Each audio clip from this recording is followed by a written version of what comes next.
Wabarakatuh. Waalaikumsalam warahmatullahi wabarakatuh. Tuhan izin, Kak, kami ingin mewawancarai. Kami dari Sekolah MTS USD Universitas dan Satu Batam di sini ingin mewawancarai Bapak seputar budidaya ikan. Kalau boleh tahu nama Bapak siapa? Saya dari Sandy Stephen, pemilik dan pengelola tim Lapak. Kira-kira ini di platformnya ini udah berdiri berapa tahun? Di platform ini sudah kalau berdirinya itu tahun 2000-an, awal 2000, kurang lebih mau 20 tahun lebih juga, tapi kalau saya budidaya itu sudah 20 tahun. Oh, cukup lama juga ya, Pak. Untuk metode wadah budidaya ikan ini, Bapak menggunakan wadah apa? Kalau wadah, ya di sini bukan wadah, kan kolam ya, karena budidaya di kolam. Jadi kolam, ada kolam tanah, ada kolam bak semen, kolam yang dicor ya. Kemudian juga ada kolam terpal, kayak bioflok. Kemudian satu lagi kolam KDA, kerambah jaring apung. Ada 4 jenis. Ya. Kenapa Bapak memilih usaha ini? Kenapa memilih usaha ini? Karena saya pikir bahwa dulunya awal-awalnya orang tidak menyukai, ya, tidak banyak orang yang menyukai ini. Karena kalau saya pilih usaha yang banyak orang menyukainya, ya, itu terlalu banyak saingan. Nah, dari ikan ini orang itu nggak ada karena mereka nggak tahu. Padahal usaha ini adalah usaha yang dibutuhkan setiap hari. Orang kan perlu makan. Nah, jadi dulunya ikan ini diimpor dari Malaysia, ya. Makanya ini peluang baik bagi kami untuk bisa budidaya. Nah, itu salah satunya. Dan apa tujuannya? Ya, saya ingin berbuat sesuatu yang bisa bermanfaat bagi orang lain. Itu muaranya ke sana. Ya. Pertanyaan kedua, jenis ikan apa aja yang Bapak budidayakan? Di sini ada ikan konsumsi, ada juga ikan hias. Nah, ikan konsumsi itu kayak lele, nila, patin, gurame, ikan mas, ikan bawal, ya, gabus. Nah, ada 7 macam ikan konsumsi. Kemudian ikan hias ada 8 kalau tidak salah, ya. Ada kurang lebih 15 jenis. Salah satunya koi, arapaima, arwana, aligator dan sebagainya. Gitu. Pertanyaan nomor 3, jenis pencegahan terhadap penyakit ikan. Pencegahan terhadap penyakit ikan. Nah, di sini berhubungan dengan pengelolaan, ya, atau manajemen. Ada yang namanya manajemen air, ya, pengelolaan air, kemudian manajemen kolam. Nah, manajemen air dan manajemen kolam itu berkaitan satu sama lain. Karena apa? Untuk menentukan hasil yang baik, ikan itu akan hidup dengan baik bila mana airnya bagus. Dan air itu bukan hanya secara bagus, tetapi harus bernutrisi, mempunyai kandungan nutrisi yang baik untuk ikan. Contohnya, di situ akan timbul plankton, kutu air dan lainnya, atau cacing dan sebagainya. Nah, ini tidak datang dengan sendirinya, otomatis saya harus membuat lingkungannya sedemikian rupa dengan memberikan pupuk organik, mengolah lahan sebelum ikan itu masuk ke kolam. Kolam itu dikeringkan, dikasih dolomit, dikasih pupuk, ya, baru direndam air kurang lebih 2 minggu. Nah, di situ kalau sudah 2 minggu akan timbul namanya mikroorganisme, ya. Nah, itu sangat bermanfaat bagi ikan-ikan yang kecil baru. Nah, kita langsung tabur bibit, selesai. Oke.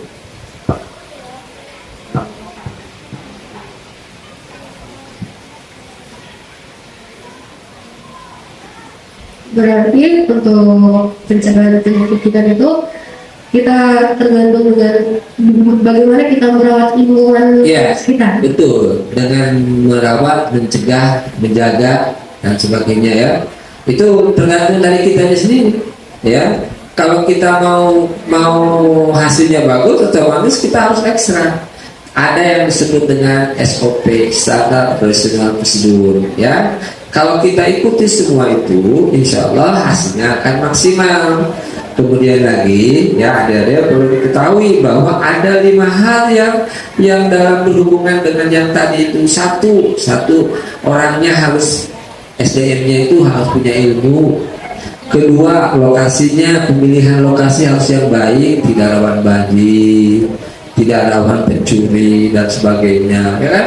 Ketiga, nah nanti kalau nanam ikan itu harus ikannya punya sertifikat, harus ditunggu. Yang keempat, itu harus mempunyai dikasih makan yang memang makanannya bernutrisi bagus, yang sudah direkomendasikan oleh kementerian. Nah, yang kelima adalah biosecurity, pengamanan, ya. Jadi kalau malam atau siang itu banyak burung, kita harus dikasih jaring di atasnya. Kemudian supaya tidak meluap, sudah tidak banjir, kita harus punya pembuangan air yang cukup, ya, yang bagus. Kemudian ada parit dan sebagainya. Itu termasuk biosecurity. Ya. Pertanyaan nomor 5. Bagaimana pengelolaan bisnis ini agar tetap mendapatkan keuntungan? Ya, kalau kita menginginkan mendapat keuntungan, salah satunya yang sudah saya sampaikan tadi bahwa pengelolaannya harus baik. Contoh ya, pemberian pakan. Pemberian pakan itu harus konsisten. Contoh nih, dari mulai pagi minimal 2 kali sehari, pagi, siang atau sore, ya, atau pagi sore aja. Itu harus konsisten. Kemudian juga harus tahu bahwa cara pemberian pakan itu disesuaikan dengan aturannya, ya. Pemberian pakan. Nah, kalau misalkan hari ini, minggu ini 1 ember, nggak mungkin minggu besok setengah ember. Berarti harus naik, ya kan? Semakin besar ikan, semakin banyak pakan yang harus dikasih, ya. Dan yang jelas pakan itu harus bernutrisi, mempunyai kandungan protein yang cukup, ya. Terus juga bahwa dalam setiap periode itu harus ada yang namanya sortasi, penyortiran. Nanti apalagi kalau lele itu minimal 2 kali sortir, ya. Kalau ikan-ikan lain sortirnya itu pada waktu mau panen aja. Kalau lele bulan pertama, bulan kedua harus disortir. Jadi yang namanya pencegahan atau penyakit, perawatan ikan, dan juga pemeliharaan ikan, pengawasan ikan itu salah satu modal, ya, salah satu bentuk bagaimana kita nanti harus bisa berhasil untuk mencapai hasil yang baik. Otomatis perhatian kita pun harus baik sama ikan. Bukan hanya kasih makan gitu aja, ada perhatiannya, ya. Ditengokin, diajak ngobrol, dia apa. Itu saya lakukan, ya. Oke. Di dalamnya ada teknik khususnya. Iya, betul. Bagaimana ada teknik khusus untuk budidaya, ya. Jadi segala sesuatu juga kalau ada belajar, kalau misalkan pegang-pegang hanya diminta gurunya aja, kamu minta belajar, kamu nih mana PR kita itu jangan baru curi-curi pula nih punya kawan yang bikin lah. Nah, itu nggak akan hasilnya ini kan. Finally Anda harus berhubungan dengan yang namanya final test. Nah, kalau di tes terakhir sendiri-sendiri, apalagi sistem CAT, ya, pakai komputer. Nah, sendiri-sendiri, yang bersebelahan itu udah lencongan. Ya, mau kemana bertanya? Selain mengandalkan kemampuan sendiri. Oke? Ya. Pertanyaan nomor 5. Kapan saja pergantian air kolam harus dilakukan? Nah, begini, kalau penggantian air kolam, kalau di sini sistem yang kami pakai adalah sistem yang sudah intensif, ya. Jadi karena kolamnya itu mengalir, jadi setiap saat berganti airnya. Coba lihat tuh airnya. Kecuali kalau ikan-ikan yang di bak yang tidak ada air itu 3 hari sekali, ya. 3 hari sekali selama 1 minggu, ya. 3 hari lah, 3 hari udah kita kurangi antara 30% sampai 50% dikurangi airnya, ya. Itu biasanya kolam yang bak semen dan kolam terpal, dan itu air kotorannya itu tidak dibuang percuma, itulah untuk nyiram tanaman. Dan air dari sisa dari kolam tersebut itu mengandung nutrisi yang baik untuk tanaman sebagai pupuk, ya. Oke. Berarti Pak dari budidaya ikan ini juga dapat menjadi sumber usaha yang lain seperti Ya, produk itu. betul. Jadi kalau kita punya tanaman yang disiram dari air kolam itu nutrisinya sudah ada. Ya, apalagi dari kolam lele. Ya, kolam lele itu agak berbau kan. Nah, itu yang bagus untuk pupuk. Dan saya sudah coba dan itu berhasil bagus. Pupuk cabenya bagus-bagus, kemudian pisangnya besar-besar, ya. Ubinya juga, ubi kayunya bagus-bagus. Nah, disiram oleh air kolam. Pertanyaan nomor 6. Berapa kali pemberian pakan dalam sehari dan jenis apa?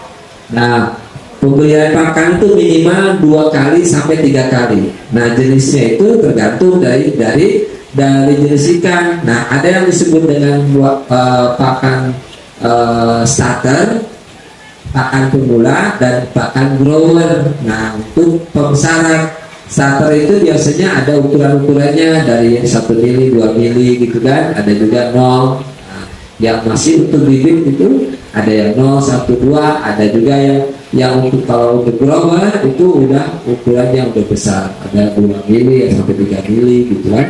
Nah, jadi pakan itu dibagi 2, yaitu tadi pakan pro starter dan pakan grower. Pemberian pakan itu 1 hari minimal 2 kali, pagi sore atau pagi siang sore. Oke. Untuk pakan itu sendiri dalam sebulan kira-kira membutuhkan berapa pakan, seperti berapa kilo? Oh ya, nah, kalau misalkan dihitung kilo itu bisa 1 hari, misalkan kalau kita full ini ya, karena kalau kita full itu bisa sampai 5 sampai 6 karung, berarti sekitar 5 kali 3 120 150 kilo sehari sampai 180, berarti 1 bulan berapa? 4,5 ton. Berarti Ya. cukup banyak juga ya, Ya. Pak. Melalui usaha budidaya ikan ini dalam sebulan berapa hasil yang Bapak dapatkan? Maksudnya omset. Iya. Nah, omset itu variatif. Antara kalau misalkan total omset sebelum dikurangi gross ya, gross itu ada 40 sampai 60 juta.